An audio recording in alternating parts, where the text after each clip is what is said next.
Good evening and welcome to Sunset News. In this program, we bring you your news, community stories, economic indicators, the weather forecast, as well as sports. I am Aina Raiza Koyo. In the news tonight, the Supreme Court of Namibia has awarded an appeal to Shoprite Namibia to overturn and set aside an earlier ruling and order by High Court Judge Shafimane Uitele, blocking the retail giant from hiring part-time staff and deploying managers to do the work of striking employees. The Namibia Food and Allied Workers Union won the decision in relation to the strike in December 2020, which added upon agreed for salary increments and shifts allowances reached on the 23rd of January 2021. However, Shoprite and its directors were found guilty of contempt for not adhering to Uitele's court order while it was in effect. The Labour Court will have to decide on sentencing the contempt shown by directors Paul Malan, Willem Pienaar and Christopher Labuschagne and Shoprite. Lawyers for Nafao, Nixon Marcus and Uno Sibolile described the Supreme Court judgment handed down by Judge Dave Smart in agreement with Judges Sylvester Mainga and Elton Hoff as a most tragic development for workers in an independent Namibia. In our next story, parents and guardians of children at the J.P. Brandt Primary School on Thursday had a fruitful and satisfactory meeting with officials from the Ministry of Education, Arts and Culture, as well as the Ministry of Health and Social Services after complaints by two parents that their 6-year-old children were vaccinated without their consent. The acting inspector of education of the Erongo region, Master Joseph Martin, said the injections were part of the normal vaccination as followed and stipulated by the guidelines of the Ministry of Health and Social Services. According to Martin, the school would normally send out a notice to parents stating the health officials will visit the school and for the children to bring along their vaccination cards. In this case, Martin said the parents were not notified and the notices were not sent out, but there is nothing sinister about the vaccinations the children received. In our next story, according to an announcement earlier in the year, Recon Africa and the National Petroleum Corporation of Namibia has agreed that Recon Africa would buy out half of the shareholding of 10% which NAMCO holds in the Namibian Recon Africa subsidiary Reconnaissance Energy Namibia. NAMCO would in turn invest a substantial portion directly in Recon Africa. Now, Recon Africa has advised that further to its announcement on the 6th of February 2022, it has entered into an extension to the letter of intent with NAMCO. The parties will now work towards entering into a mutually acceptable agreement and other relatable documents containing the terms and conditions of the transactions, including those that are customary in international oil and gas transactions by the 6th of June 2022. In our next story, TransNamibia has formally confirmed this, but it would seem as though a train returning from Ondangwa in the early hours of today morning ran full stream into two empty goods wagons that had apparently been parked on the railway lines outside Tsumeb and not removed into the siding again. The damage to the rolling stock is substantial, but at this point it is not clear whether the train driver and other staff have been injured. Moving on to our next story, Agribank and the Namibian Agroeconomic Board have signed an agreement to collaborate in interventions aimed at developing the agroeconomic and horticultural industry in Namibia. According to the bank, the roles of the two institutions are interlinked since both aim to growing the agriculture industry in the country. Agribank's objective is to promote agriculture and related activities by lending money to people and financial intermediaries, providing affordable and innovative financing, it said. In our final story, NIPDB and the Trade Ministry have sorted out the operational differences that the two entities had with each other. They've been at each other's throats for quite some time. The Namibian Investment Promotion and Development Board has issued a groveling apology to the Trade Ministry for its past errors. The two entities have been on a warpath since NIPDB's inception 2 years ago, with the board often accused of attempting to usurp the ministry's power. Trade Minister Lucia Ipumbu at one point even went as far as instructing ministerial officials to ignore directives issued to them by the board's CEO Nangula Uyanja. Uyanja made the apology in a letter dated 6 April under the subject Commercial Councillors. In community news tonight, we look at the Operation Cactus Cleanup right after the break.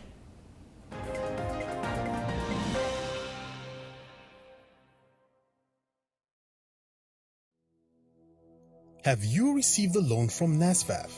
NSFAF loan is the same as any other loan. It must be paid and settled. NSFAF has a set of guidelines on how you can repay your loan and become debt-free.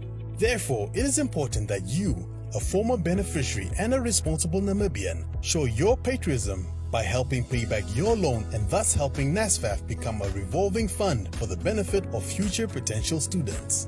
By failing to pay back your NSFAF loan, you risk being blacklisted or having a court order against you. So arrange with the fund to pay back your loan today. For more information on how you can repay your loan, visit our website at www.nasfaf.na or visit our Facebook page or Twitter. Do the right thing and hashtag #paybackthemoney.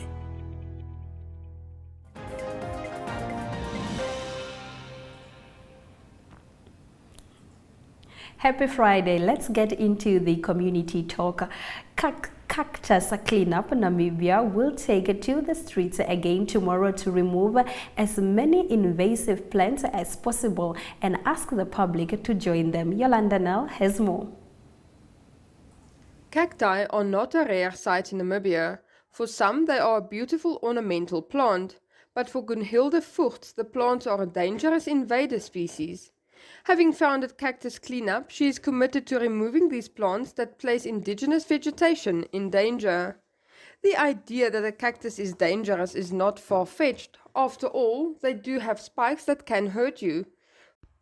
Voogts sees other dangers and wants to ensure that Windhoek and Namibia in general are freed from these invasive plants. If someone throws away a plastic bottle and no one picks it up, in a year it will still be there. But if a cactus or other harmful plant grows there and no one removes it, then at least 10 new plants will grow there in the next year. While flowering vegetation is beautiful, there are plants that have no use and are harmful. Operation Cactus Cleanup was launched in 2015. Voogts and her family are members of the Botanical Society and have been involved in actions to remove invasive plants from the botanical garden on several occasions. The next cleanup will take place on Saturday, the 30th of April, at the riverbed next to the Circle Robert Mugabe and Sean McBride in Olympia, to clean the area of cacti, datura, rubber vines and other invasive plants threatening to overcome our natural vegetation and, with it, those depending on it.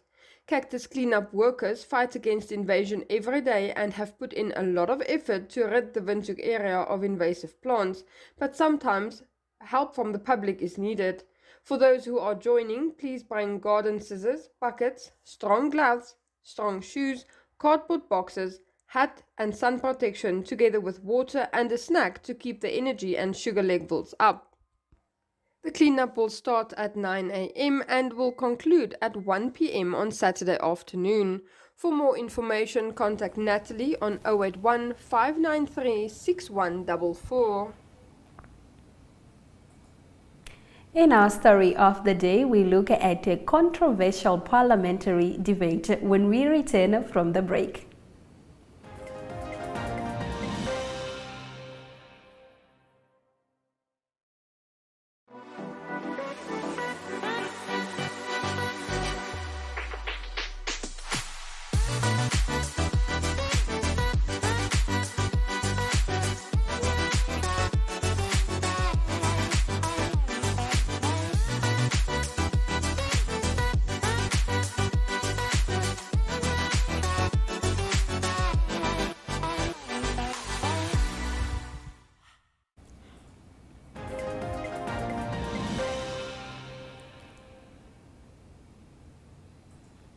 Next up right here on Sunset News is a piece from a longer interview with Honorable Patience Masuwa after the controversial parliamentary debate on marital rape earlier this week. She spoke to Yana Marie Smith. I won't be silenced on the basis that I'm unmarried. I won't be silenced on the basis that I'm young. I won't be silenced on the basis that people say that I don't read the Bible and I don't know that you give your body over to your man when you get married. Yes, we do. Yes, we do. And we're not denying that, but we're saying don't weaponize the Bible. Don't justify rape. Rape is rape regardless of the circumstances. And we cannot make a mockery of rape victims by saying you cannot deny your husband sexual intercourse or your wife. You can. You know, I don't blame anybody for the views that they have, but when your views encourage rape, then that's problematic and then you need to be held accountable. Using the parliament to sanction rape, and that is making a mockery of rape victims, people that have been raped by their husbands or their wives. Certainly, what that incident highlighted to me in hindsight is that we have a very dangerous generational gap. And that for me was problematic. I felt it necessary to address it then immediately. They were laughing at me. They were insulting me. They told me to shut up and go read my Bible. They told me these are big people's matters. I shouldn't be talking about big people's issues. And I think what it exposed is that generational divide. We are a generation where we speak up when something is wrong. Our parents and our grandparents, our forefathers didn't have those privileges. I was told, if you're unmarried, you have no business talking about marital affairs. And I realized, you know, how many of our older people, our mothers, our grandmothers, have been violated in their marriages and they don't even know it because they feel like your human dignity is signed away on a marital contract. How many people are being raped and they can't speak about it because the one person or the few people who can speak for them in parliament are unmarried and now they need to be silenced too. Wives who haven't had an avenue to speak out against rape, who are now further silenced because a member of parliament said that your husband can't rape you. So when a woman or a man in their marriage feels violated, right? When they feel violated, it is justified in terms of the law, according to this member of parliament. That is very, very dangerous. And it borders on really taking away and stripping away someone's right to bodily autonomy, to dignity. It's very harmful. And particularly in our context where rape is so rife, where women are already silenced by their families before they can speak up. I know that there's a higher sense of consciousness in all of us in that house. And we know that it is wrong to force yourself on anybody, regardless of the context. So these things, they poke significant holes in the pool of work that has been done over the last 20 years to progress in terms of women's rights. If somebody is telling me to shut up on the basis that I'm a young, unmarried woman talking about rape, that pokes holes into the work that we've strived so hard for. But we must be relentless in this pursuit. In economic news, after the break, we look at the latest fuel prices as well as economic indicators.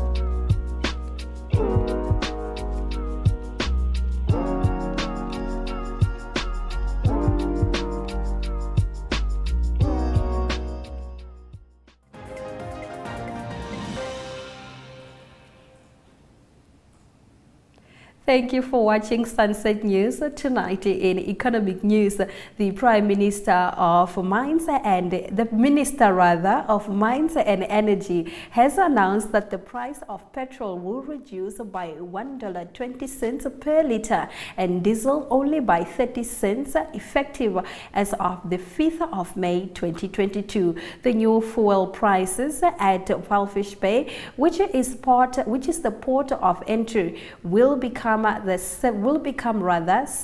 Namibian dollars 90 cents per litre for petrol and 19 Namibian dollars 93 cents per litre for diesels. Let's have a look at this video. Then announcing this today is that, as I said earlier, the price of petrol had showed an over recovery of 30 cents.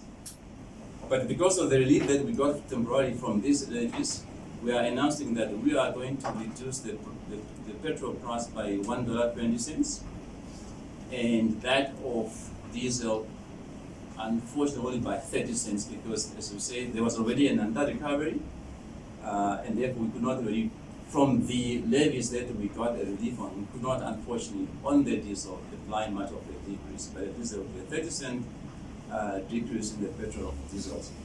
And that is what we are announcing today.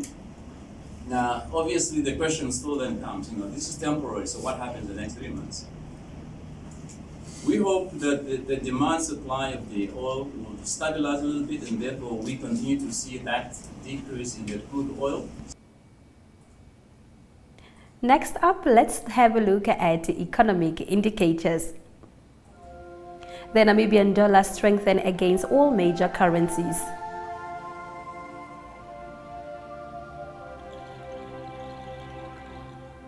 Very little movement on the NSX, but Namibia Breweries is 8.7% up. Trustco is down while all the local and the overall index is both up with 2.85% and 2.31% respectively. All commodities are up with Brent crude oil up with 1.25%. After the break, we have a look at the weekend's weather forecast.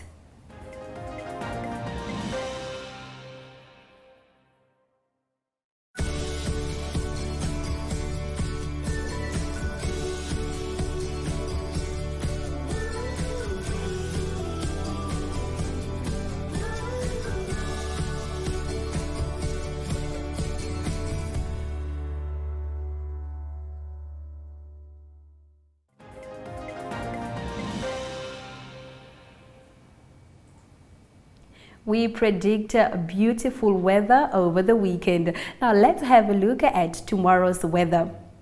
Enana stays the hottest place in the north with rain predicted for larger areas in the north and east. The south is much cooler with Rehoboth, Mariental and Aramsley at 7 degrees in the morning with clear skies all over. Now let's have a look at what we can expect for Sunday.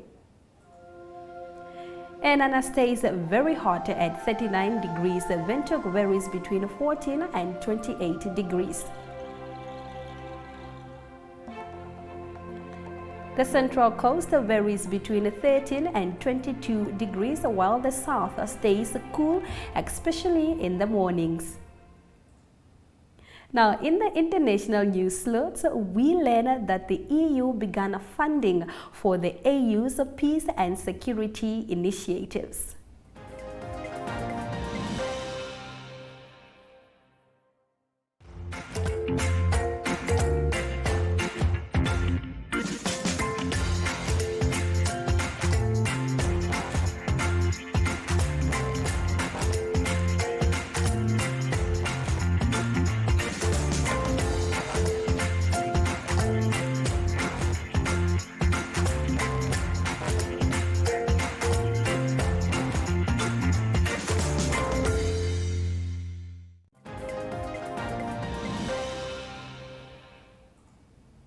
Thank you for watching Sunset News. Let's have a look at our international news. The European Union has begun funding the African Union Peace and Security Initiatives to the tune of 10 billion rand for the next 3 years. This is a fulfillment of the EU's promise to Africa heads of state and the AU who attended the 6th AU-EU summit held in Brussels in February. The funding would be channeled through the European Peace Facility, and the African Union will be able to request support for individual peace support operations as needs arise, allowing a quick response to relevant security developments on the AU's African continent. The EU said in a statement. The EPF fund was created last year by the EU to support its partners around the world in areas of military and defense. Recently, the fund was used in Ukraine in the form of military aid, despite being closely tied to the war waged by Russia in Ukraine. The EU said that it would not divert its attention from Africa. The African Commission chairperson Moussa Faki Mahamat said the decision by the EU was a demonstration of a commitment to build a stronger partnership with the AU. The funding was a timely boost as pockets of the insurgency continue to spread across Africa. Now in sports news tonight, after the break, we look at horse racing, martial arts, as well as soccer. We'll be right back.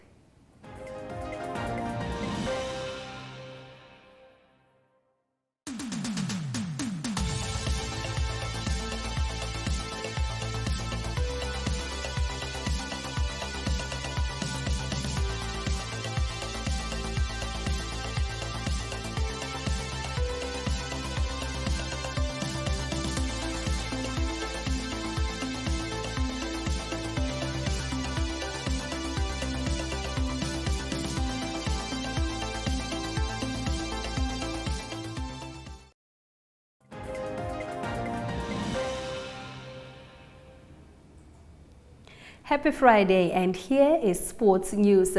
The creme de la creme of Namibia's race horses will converge on the town of Rehoboth tomorrow to battle it out for the top honors in the May Day racing event. The event, organized by Namibia Horse Racing Organization, will see a total of 20 horse racing with a whooping prizes up for grabs at the Rehoboth turf. In our next story, Namibian martial arts fighter Veya Hinda and Geraldo Bok scored wins at the International Mixed Martial Arts Federation African Championships, which started yesterday in South Africa. The two are through to the semi-finals and will compete today. In our final story, the final round of Bank Windhoek Ramblers Under-21 soccer tournament is set for this weekend at the Ramblers Sports Ground.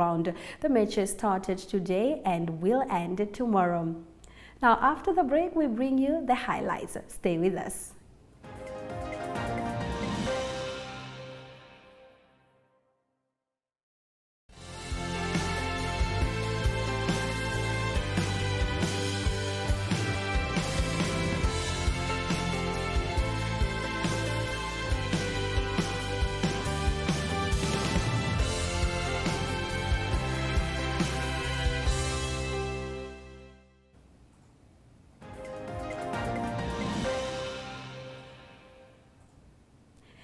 It's been an honor to bring you Sunset News this evening. Now, if you've missed our highlights, any part of our show, here are the highlights. The Supreme Court of Namibia has awarded an appeal to Shoprite Namibia to overturn and set aside an early ruling and order by High Court Judge Shafimane Uitele, blocking the retail giant from hiring part-time staff and deploying managers to do the work of striking employees.